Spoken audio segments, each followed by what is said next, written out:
Tinokuchingamidzai muchirongwa Ndaka Secrets and Confessions. Tadzoka zvekare nenyaya dzenyu dzamunofarira. Muzuva ranhasi tine nyaya mbiri dzatawana. Yekutanga iri kuti ini ndakauraya shamwari yangu mushure mekunge taenda kunoromba ndokubva azonditorera murume wangu. Ini ndiri mudzimai ndinogara kushamba. Ndati nditaurewo zvinhu zvekuti kana ndakarara zvinoitika kwandiri ende zvinoitika mausiku especially. Ini ndakatanga kupinda munzvimbo yeshamba mugore ra2002. Ndakaenda ikoko nekuti ndaive ndaroorwa. Ndakagara mushamba ndokubva ndasangana neumwe musikana anga ari age mate yangu asi akanga ari single ndokubva tatanga kutamba tose. Inini murume wangu aiva mukorokoza asi aiti akawana mari yechikorokoza iyi akabva azovhura kashop pagrowth point, saka akanga ane chigayo neshop inotengesa grocery pamagrosa.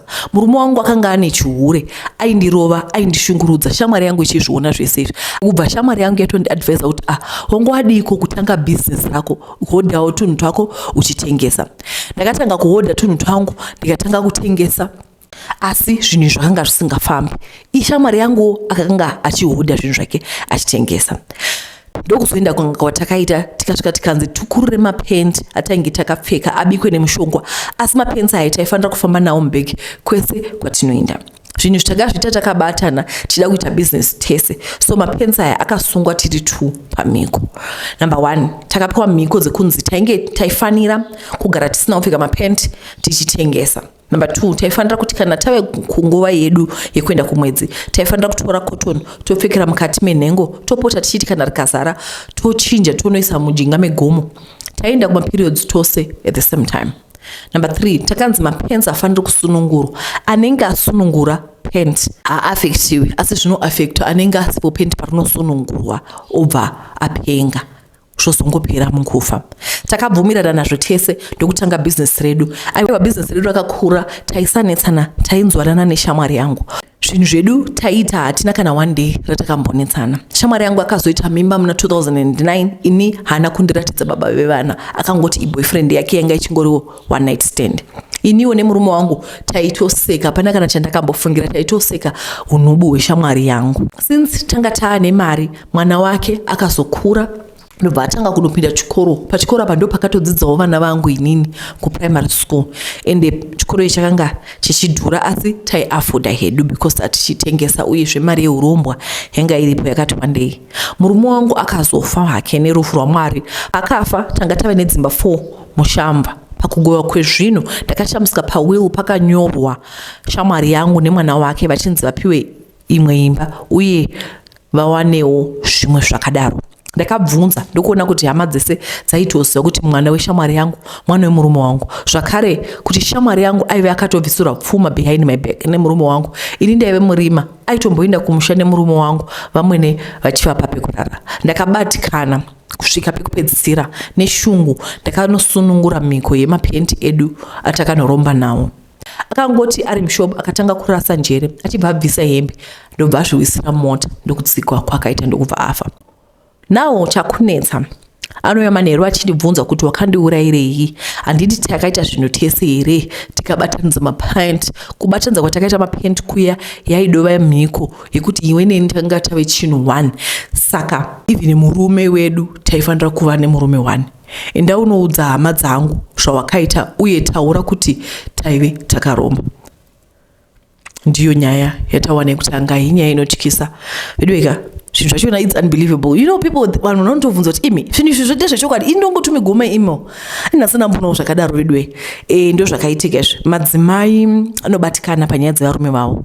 Nhasi ndichakomenta vana mazvikokota vanoti emotions are not intelligent. Ukatevedzera emotions ako kana wagumbuka, nekuti murume wako akuchita ukagumbuka woita zvimwe zvinhu besides kuromba kwavo vasikana. Besides izvozvo ndongoreva tongoti chero hamuna kuromba kwasongodiscover kuti murume wako ari kuchita. Kazhinji kachona we let emotions take control over. Wotokurura hembe, wotopopota, wonorova musikana, wonodi, you know what.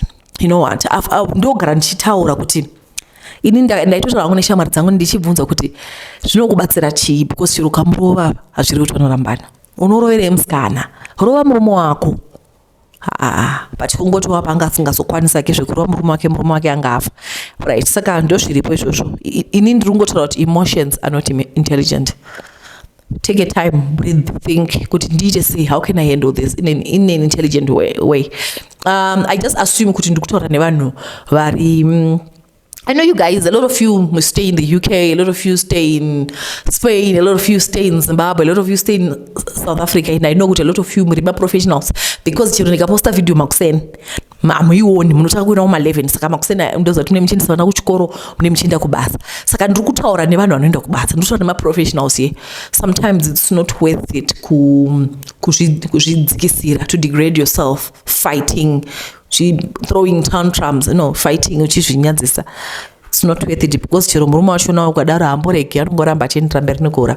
Alright, nyaya yechitu ndoziva kuti vakamuchauya kuzondiataka, chero mukandiataka varume havaregi kuhura, kuzoti vamwe vaya vanouya vachiti kwanzi kwai nevamwe kwai imi vatete imi muri married. Guys, I'm 100% married. I'm married. Murume wangu ndiye anotoya achitoisa tusimburu. 100% married. This is not personal. Saka musauya muchindiataka, guys. I'm very, very married. Ndichatozomboya naye mutoto muti muone murume wangu uya uzomorosa vanhu vamuone muchazorega kundituka, because bofara kutituka mwachituka mino yako yehombe. Imi zvinhu zvacho zvakaoma. Mino yangu yehombe kubva ndiri mudiki. Zvino muchaita sei? Okay, number 2, ndiri mukadzi akaroora mugore ra2008, asi mumba hatina mwana, ende murume wangu haana pressure nazvo, nekuti anoti Mwari haape zvese, mari nemwana. Chiroorwa nemurume wangu, takasangana kuchikoro papoli tapedza. Nekunetsa kuri kuita mabasa, murume wangu haana kumbobvira awana basa. Maybe waivewo mweya wetsvina waida kumukwezvera kune rima. Inini ndakatanga kushanda and I was okay nekubatsira murume wangu pamabills ese, hoping kuti one day zvichanaka. Asi zvakaramba zvakasunga panguva iyi. Akanditi chitombomwa mapirits efamily planning, nekuti ukaita nhombo nawo hazvimire mushe. Ndakabvuma nekuti ndaiona kuti situation yacho yaive isina kumira zvakanaka. Murume wangu akazotanga kutamba nemwe murume muNigerian aive nemashopu mutown. Mazuva iwayo ndipo painetsa nyaya dzevasikana vaiti vakadana nemaNigerian vakarara navo wotanga kubuda makonya. So ini ndakati I was not comfortable nekutamba kwako kwauri kuita neshamwari yako. Vakawirirana zvekuti nzara ndaichema yakatiza mumba. Aiva kuswera nemunhu uyu vachiita madeals andisingazivi. Then akazoti chisiya matablets tiite mwana shuwa. Ndikangoti ndichisiya handina kana kumboita time, chibva ndabata mimba yangu yekutanga. Mimba ya6 months. Murume wangu akati ari kugadzirira mapepe kuenda kuNigeria neshamwari yake zvemonth, nekuti vasimbise ukama, since kuno family yedu yaive yakutomuziva iye family yemuNigeria ndoyanga isingazivi shamwari, saka I wanted to go and meet the parents. Kunyange panhamo kana pamichato auya kuzobatsirana nesu, asi ni moyo wangu waindiramira kuti pane chinobuda chitsvene here pakutamba nemaNigerian. Vakaita mapepa avo ndokuenda kuNigeria, asi vaveko indakasara ndokurwara, ndikaenda kuchipatara ndobva ndaita miscarriage. Asi ndichidzoka kumba pane chitiko chakandishamisa. Ndakati ndichipinda mubedroom edu ndikaona chivhunurwa chenyoka yaitoratidza kuti ihombe. Ndakadana mai vangu navamwene vangu, ndivo vaivepo since ndandatoita miscarriage. Munenge muchitogara nenyoka pamba musingazivi, sepenyu pano pakazara mauswa kudai, yapindawo through padoo since iwo taisiya doo repakitchen rakashama. Murume wangu akadzoka ndobva ndamuudza nyaya yevhunurwa, haana kutya nazvo. Murume wangu akadzoka ndobva ndamuudza nyaya yevhunurwa, haana kutya nazvo. Asi akati ndine mari yandabva nayo kuNigeria. Shamwari yangu akatengesa land yake kuti andipe start ndozomudzosera mari yake kana tasimuka. So akati ngatichibve pano since uri kuti maybe pane nyoka inombopota ichipinda mumba. Wangu akazouya akati ainge awana imba kuAvondale. Imba iyi yakanga iri full house. Pamba ipapo paive pakanaka. Ini ndakafunga kuti kurent, asi murume wangu aiva atotenga imba iyi muchivande. Akazondiudza after 3 months kuti imba yandatenga. Ndikati business raunyazoita nderei? Akati iwe chingoziva kuti business, vakadzi munonetsa kuudza mamwe madhiri, hamuna hana ngona kuzondipinza munjere. Ndakabata mimba yangu yepiri pa4 months, ndikarwara ikabva zvakare. Ndichidzoka kuchipatara ndakaona zvakare same thing, vhunurwa renyoka mubedroom. Zvinhu izvi zvinoita sekudai. Murume wangu anoti ndikabva mimba anoenda kana gore rose asingatauri nezvemwana, ozoti chimboedza pamwe this time tomubata semunhukadzi, ndenge ndichidawo mwana handirambe, asi handina mwana wandiri kubata. Kana ndaita miscarriage anoti sori hako, asi ziva kuti Mwari haapi zvese. Ane vana hobho haana mari, ane mari hobho haite vana. Asi chinondinetsa ndechekuti mimba dzabva dzava 11 asi pandinobva mimba idzi ndinongoona vhunura renyoka mubedroom. Murume wangu ndikamuudza anongosimudza vhunura iri unorasa mugomba asi makuseni panomuka pasina. Kubva zvakatanga kutamba neshamwari yake hapana chakanaka chakabuda. Zvino murume wangu ari kuti arikuda kudzokera kuNigeria nekuti vanozviti vane mabhizinesi ikoko. Ndinodawo help kuti ndoindepi ndizive chakavanzika. Handisati ndambofamba asi nekuda kwekutevera channel inoyi ndichiudza maconfessions evamwe ndakatoona kuti maybe mimba dzandotakura vana vacho vari kudyiwa nenyoka asi ndoda kuziva kuti ndeyani.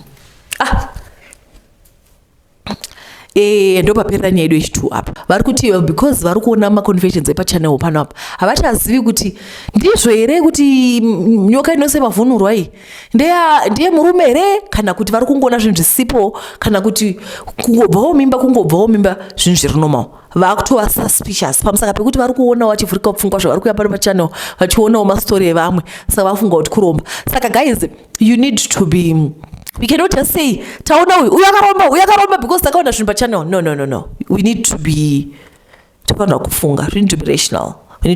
But I'm not saying kuti zvaari kutaura, I'm not discrediting what she's saying. I'm not discrediting it. Nyaya yavo vachema kuti mimba dzabuda ka11 murume wavo ari kutamba nemanigerian. Inini sekuona kwangu ndofunga kuti maybe muNigerian pane zvaari kuita zvinova nemabhizinesi atisingaziva vasingawisisi kana kuti maybe vari kungotengesawo madrugs havana zvavari kutomboita asi Mwari ari kuva neshamo. So there is a lot that could be happening.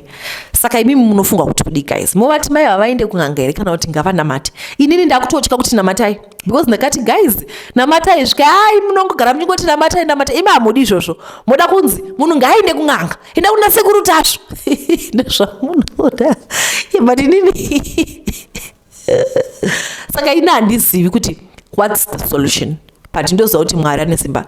Remember kuti darkness kwanzi Jesu naSatana vasangane dima nerima zvisangane. Inangu personally I would say ngavanamate. Imi munoti kudei ngavanamate Mwari avavhure maziso vaone kuti chiri kuitika. Maybe it's just an illness. Vakambotarisawo here chibereko chavo vakaona kuti dambudziko chii. Maybe chibereko chavo hachibati mimba isina kutofungira kuti pane nyoka. Aiwa hatidi izvozvo. To a less extent maybe pane zviri kuitika kovhunura kungoti ukabva mimba pobuda vhunura ukabva mimba pobuda vhunura hatizivi. Saka this is nyaya inoda kuti munhu ashandise judgment yake. Handizivi kuti munofunge ini ndo zvandikuta kuti to a large extent chibereko chavo chogona because pane maproblems anosangana nevakadzi ekuti chibereko hachibati mwana. Koitawo to a less extent pane zvinhu zviri suspicious. Pane muNigerian pane nyoka iyi yakambobva kuprevious house tauya kuAvondale kusina mahuso akawanda still kwaita nyoka. Amen. Imondiudza kuti mufungei. Ndatenda nekuona kuchirongwa kwamaita. Tisataenda. Alright, vanoda mawigi ndakaitenga iri it's a 10 inch. It's longer than this but I had to cut it because I wanted something that's shorter. Iri kuita 1,000 rands, just 1,000 rand. Kune vanoida tumirai to say its comment in the comment section, then I will follow you up. Thank you guys for watching. See you in my next video. In our next video again, bye bye.